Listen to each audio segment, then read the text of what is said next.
Ani manguddoodha quban qabdanuu akkam irraanfatan. Warra remooti harkaa qabutu waa balleessa. Modereetoroonni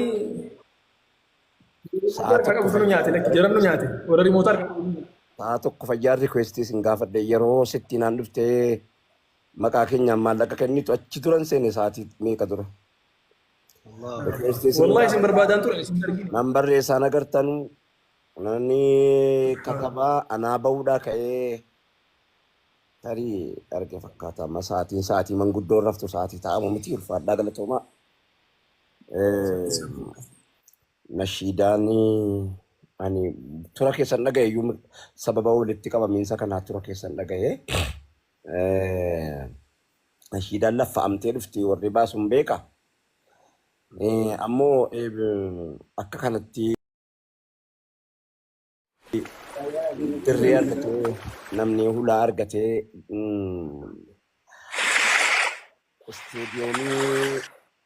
isteediyoomidha jechuudha. Amma bakki kun amma nama 4,000 wayiitu jira waan ta'eef isteediyoomii bareedaa isaati jechuudha. Isteediyoomii dinqiisa kan warri wajjin jiru waliin agarre.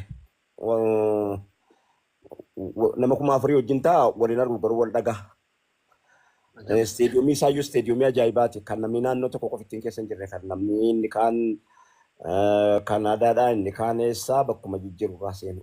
Akkana jechuun nashiidaa fuula duratti namni mooraalii argata moodeela ta'a amma namni tokko yeroo nashiidaa baasu moodeela ta'a yoo waan gaarii hojjete akkaataan ka'aa walaloo ka'aan sagalee lafaatii hedduu qabaachuu si annan beeka.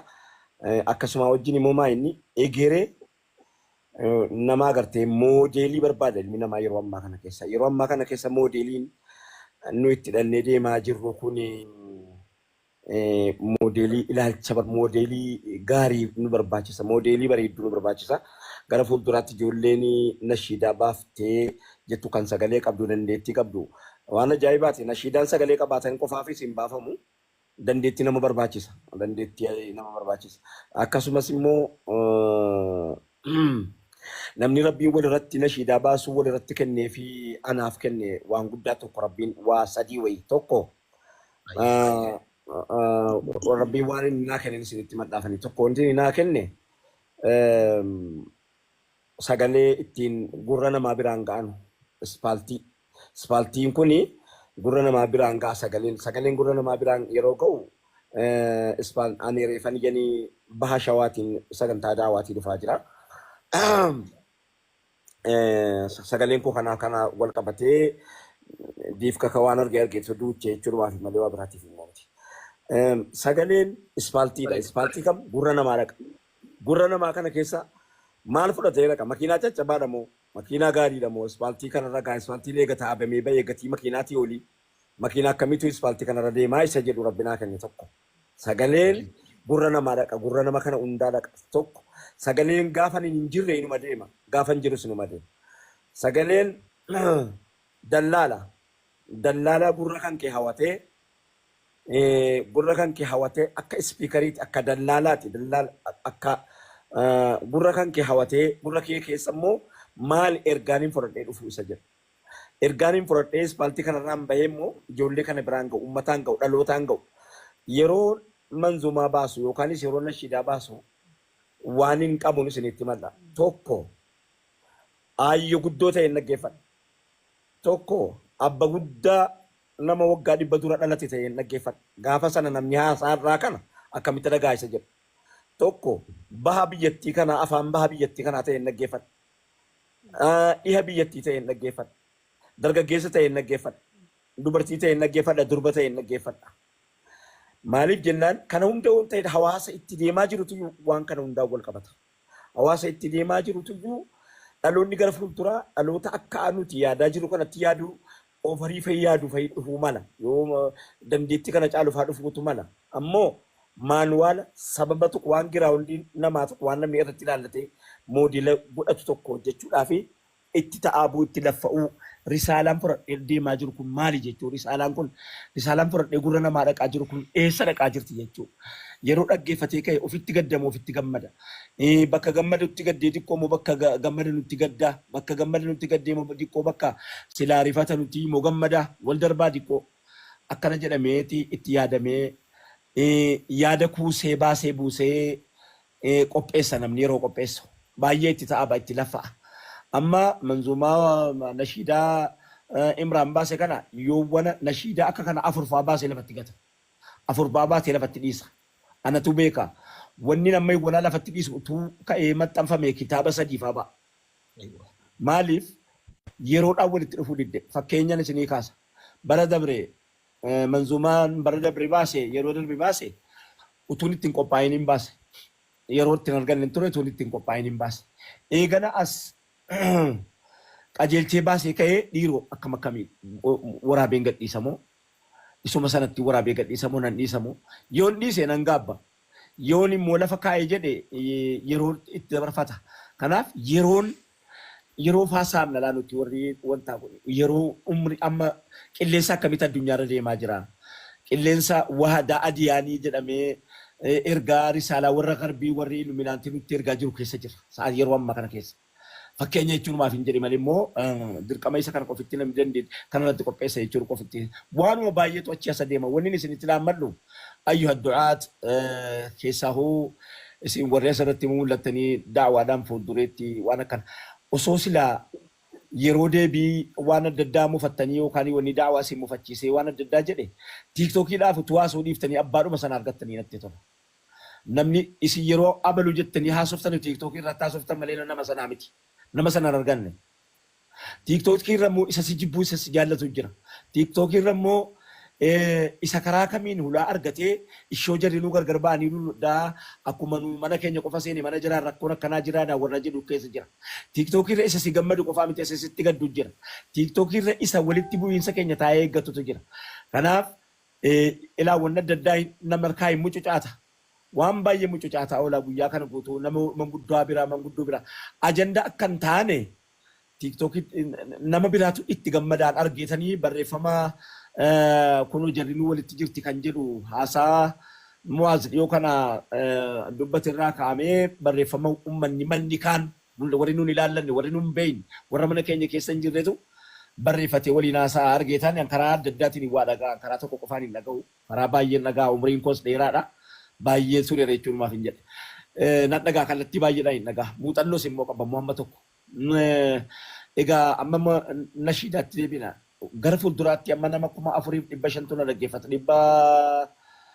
300 natti fakkaataa ijji koo baay'een argu. Dhaggeeffataa jira. Nama 3 sirriidhuma sirriidha. Nama 4,300 keessa namni nashiidaa yookaan manzuumaa baasuu danda'u nama 2 qofa faadha yoowwan. Nama 3 faadha. Hin baay'atu ajaa'iba rabbiiti. Namni biyya hoogganus akkasiin xiqqaata hin baay'atu. Ammas hayyuun hin baay'atu ajaa'iba. Hayyuudha, artiidha, nama biyya hoogganu hin baay'atu.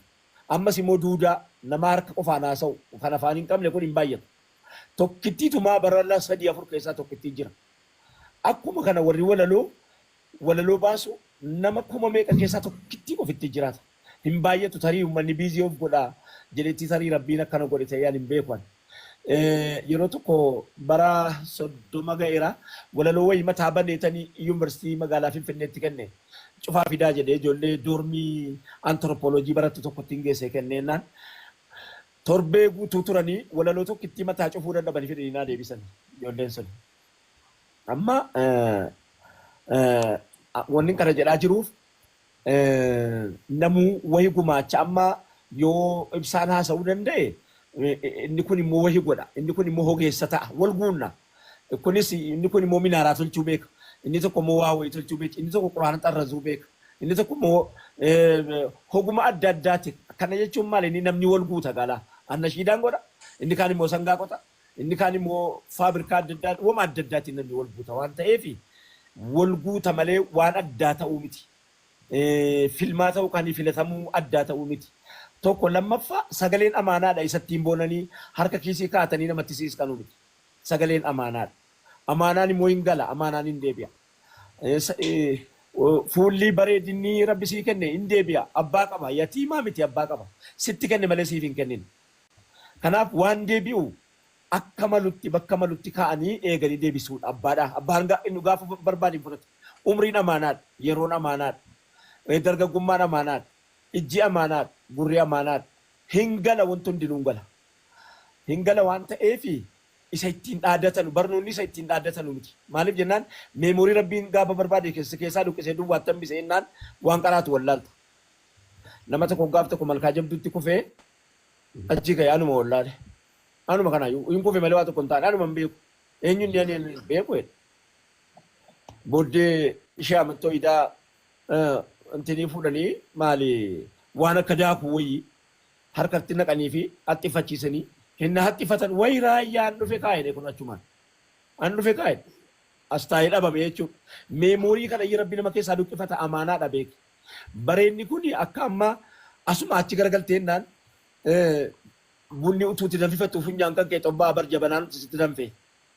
Akka ta'amu isattiin boonanu miti. Isattiin ulutaananu miti. Sagaleen isattiin beekumsi sheekummaan akkaadaamiin isattiin boonanu miti. Bifa bareeduun isattiin boonanu miti. Bufa fokkisuun isattiin gaddanuu miti. Isattiin gaddanuu miti. Kanaaf amaanaadha. Sagaleen amaanaadha. Amaanaa gurra namaadha. Gurra namaa kun immoo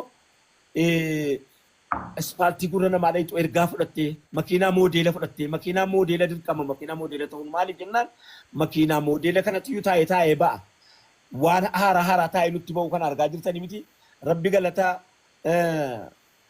ahbaashiidhaa galata gaariidhaan hin galchinii fi eega sana asii mashaayikni biyya keenya keessa guutee jira.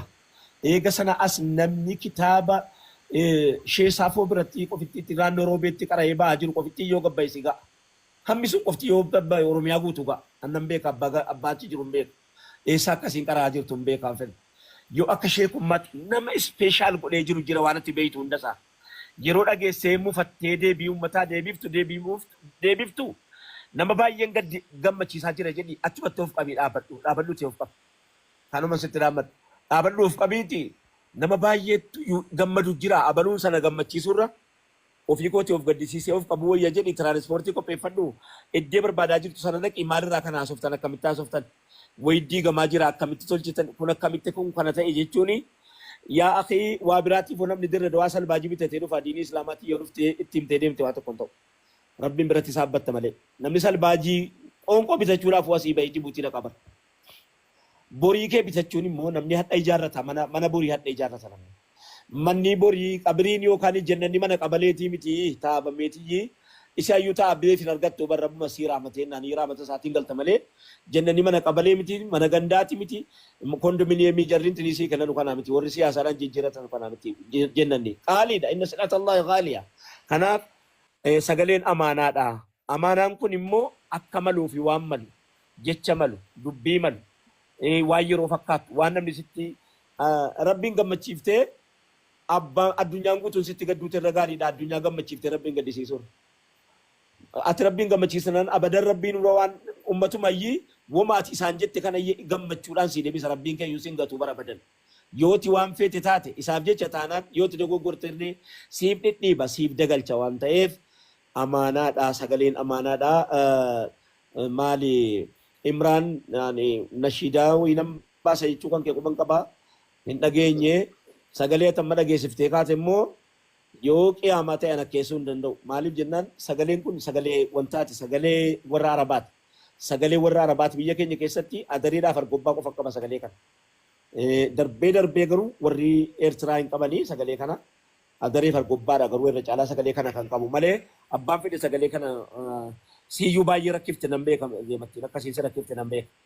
Akkasiin bakka itti galuu diddeellee nan beeka. Akkasiin iddeetitti ergatte jechuun yeroo natti fudhata waan akkasii utuuti akkeessinaan jette tokkoffaa ati dargaggeessa ammaatu sagalee kanaa barbaada waan ati keessaan jette moo hojii jenna geeffadha akkititti jette kun immoo dargaggeessa hin hawwata garuu ababbaan hin dhaggeeffatan rabbi rahmataa godhuufiitu jiraatanii hin danda'e fuudhii ka'ee cofin irraa jedhe sagalee namni nama isaa hin dhaggeeffanne namni bamman guddoon hin dhaggeeffatu abbaan hin dhaggeeffatu.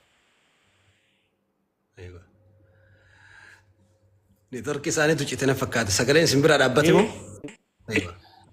Fariid Shariif yoo asirra jiraatte asirraa naa dawwalaa jiraatte tarii na argite saa galatoomii ulfaadhu wanni jechuu barbaade itti hayaadamu ammas dubbiin artiidhaan kallattii ilaa hulaa cuftaa beeke warra silaa wallee dhaggeeffatutu sagalee kan kee kana dhaggeeffata hulaa wallee cuftaa jechuudha Ulaa silaa namni gurraa ofiitiin balleessu. Yaada ofiitiin balleessu. Waan biraatiin dagatu. Waan biraatiin lagatu. Waan biraatiin diigu ati immoo ittiin ulaatti cufta. Waa fayyaduu qofaa miti bara. Hulaadhuma itti cufuun faayidaa keessaa tokko waan ta'eef. Kanaaf amanaan bakka ofiitti barbaaddi ulfaadhaa galatoomaa warri asirratti maqaa anaa namni kennu hin jiru joo. Maqaa kootii namni naa kennu hin jiru joo. Wallahi jira. Kumaatamaan jira. Ani nan kenna baay'ee naa gaaroomaa oo. اهلا وسهلا استاذ رأي ما شاء الله والله ulfaadhaa warra shaadaa keessanii ol baafadhaa ambu'ee isin dhaggeeffadhaa. Assalaamu alaikum warahmatullahi wabarakatuh. وعليكم السلام ورحمة الله وبركاته. دامسة سانيتي فستاني هدو هقلتو منو أسمانو مكا أستاذاتين اسم مكا كوتين إن كنتين مكا أستاذاتين كمشان كنين جرا ربي سانو فتيسو عمري ساني ربي المشان ساني ما كان استاذاتي ان شاء الله تدبلهم معذرت المشان ساني ما شاء الله ما شاء الله أستاذ مرة إيه قال إني كان أستاذ رأي مقدمة أيوة